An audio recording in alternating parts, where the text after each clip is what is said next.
basically the #2 here at the Tahoe Regional Planning Agency. Remember, this is the agency that you learned about yesterday at the UC Davis Science Center that governs the protection and conservation of the lake. Because remember, there's 2 states, 2 provinces that have come together that have ownership on the lake, and this regional planning agency is meant to work with those 2 states and the federal government to help conserve the watershed and the lake in the region. And Julie is just a fantastic person to interact with because she not only knows science, which you guys love, well informed, but also knows the science but really understands the policy and the public kind of communication to try to explain to them what we're doing.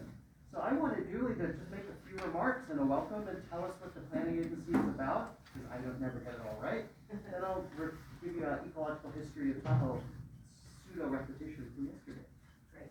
Thank you. Thank you very much, Steve. Thank you. And thank Julie for working on a Saturday, which is our holiday usually, and organizing the tables and buying us delicious things. Oh, so welcome. Oh my gosh, thank you. Well, first let me just go.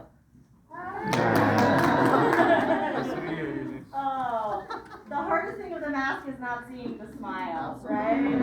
In the eyes, I'm smiling. Welcome to Lake Tahoe. Welcome to the Tahoe Regional Planning Agency. Couple housekeeping things, as I said, we've got coffee and refreshments. We have some goodies. Feel free to take any of the materials. I have some posters in the back for you as a souvenir. So please help yourselves before you go on to your next stop. But as Sudeep said, my dear friend, I'm Julie Reagan, and I'm the Deputy Director here at the Tahoe Regional Planning Agency. I have worked with Sudeep as a colleague for, gosh, a long time. Long time. More than 15 years. Yeah. I've been in this position for about 18 years.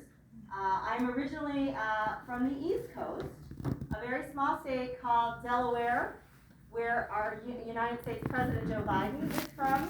No one had even heard of Delaware until we had a president now, that everyone's like, where's Delaware?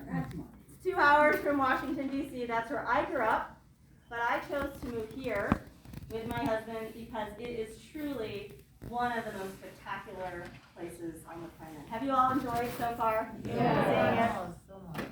It's unbelievable. I wouldn't want to be any other place, and I feel so privileged and honored to work here at our agency, which our mission is to protect this for future generations. And it is a big job, and we rely on the excellent scientists of Sudeep and our many colleagues from all the universities that you're being exposed to in this program. And it takes all of us collaborating together. So I just want to give you a quick background on the agency. Sudeep has an excellent presentation for you.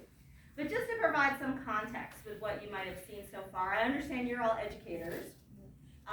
First, let me say we're honored that you, as Fulbright scholars, are here in Tahoe because, as I said, collaboration, not just locally, is critical for the future of the lake. It's collaboration globally. So this exchange is so wonderful, and we're very honored that you made a stop in our office today.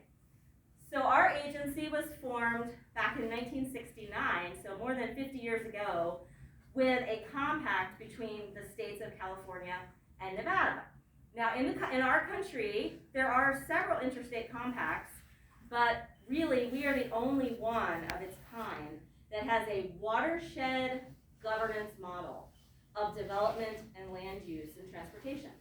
So within the 2 states, we have 5 counties, 1 incorporated city that are their own unique governmental entities, 2 states, and we have 10 different federal agencies. The one big one being the United States Forest Service, which owns a great deal of public land in this watershed.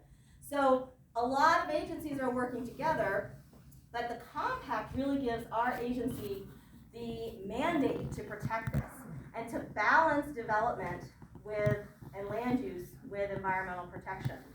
And we're not a national park like Yosemite or some of the great national parks, Yellowstone. They're different. They have a different level of governance and protection. We have communities that live here. I am lucky enough to live here in Lake Tahoe. And so we have to balance the needs of urban development and communities with the natural protection of our resources.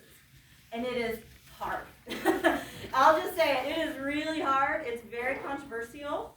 And it takes that kind of, we call it epic collaboration. It's not just like coordinating and, calling up people to see what's going on. It's epic collaboration to work through problems.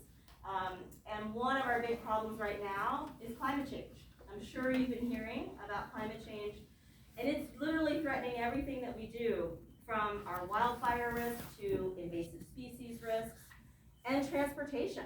How do we reduce our greenhouse gases from millions and millions of cars, millions and millions of private automobiles come here because we're a resort destination? We have a $5 billion regional economy that is largely driven by tourism. So we celebrate our tourism, we rely on our tourism to fuel our economy, but there are also impacts associated with that tourism.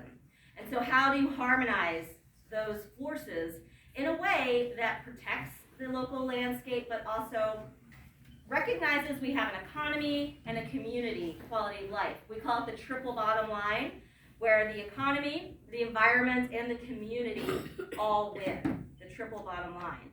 And it is easy to say it, hard to do it. So I just wanted to give a perspective of my 18 years working here at this agency and the wonderful people that I've worked with, like Sudeep, in two takeaways. One, you'll all appreciate, is relying on science to guide policy. We have a record, as you heard yesterday at the Environmental Research Center, at the UC Davis Research Center. We have a strong track record of relying on science and data to shape our policies. And that helps give our communities the confidence that we are not arbitrarily making regulations and rules that affect their personal liberties to some degree. We are relying on science to guide us. And one of the big issues we're working on now is aquatic invasive species. And Sudeep is a world-renowned expert in that field. And it's very controversial with, whether we test certain chemicals to treat invasive species, for example. That's one big project that our board just approved, a very small test in an isolated area, because we have invasive Eurasian water milfoil plants that are spreading around the lake and threaten to really harm the ecosystem and the natural beauty of the lake.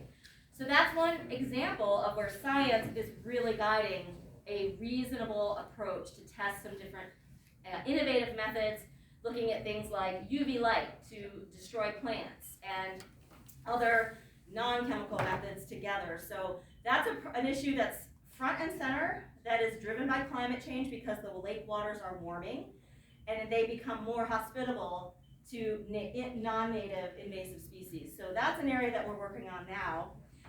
And then the other, relying on science is critical, but the other piece I wanted to leave you with is what I've learned in my, almost now 20 years of working here in Tahoe, is the technical merits of any project are critical. And you are all obviously top in your fields of education and science, and the science and the technical information must be accurate. That is baseline. That is here. What is really important are the human dynamics and relationships. Because you can have the best, most well-founded project, scientifically rigorous, but if you don't have the people skills and the relationships and the trust that you build in your communities, the project will never be successful. And that is a big takeaway for me that I've learned, to build relationships with people with different attitudes and different points of view, and work through those differences to find some common ground. And I would say in my time here working in natural resource protection, the relationship side of projects and programs is just as important as the technical rigor of the science, and they work together.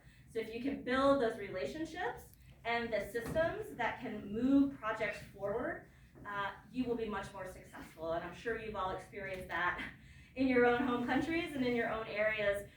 Sometimes the people dynamics can complicate things to your great surprise in some ways. So I would just say, keep that in mind as you learn about what's going on in Lake Tahoe. There's a couple of displays in the back that talk about our 50-year legacy at our agency, and that's one of the things that we have learned, sometimes the hard way, that making sure that the community and your communication and your engagement with those communities is strong, and it's not just lip service, it's actually getting in the community and understanding those issues. So just a couple of thoughts as you embark on the rest of your tour, and again, very grateful that Sudeep and I must share, Sudeep is my professor and advisor. I am 6.5 years into my PhD at the University of Nevada, Reno, and Sudeep has been a wonderful guide and colleague as I've been working through that on a part-time basis as I do my day job here in Lake Tahoe. So it's been a great journey, and I really appreciate the chance to meet with you all. Please make yourselves at home here during your stay. Thank you, Julie. Thank you.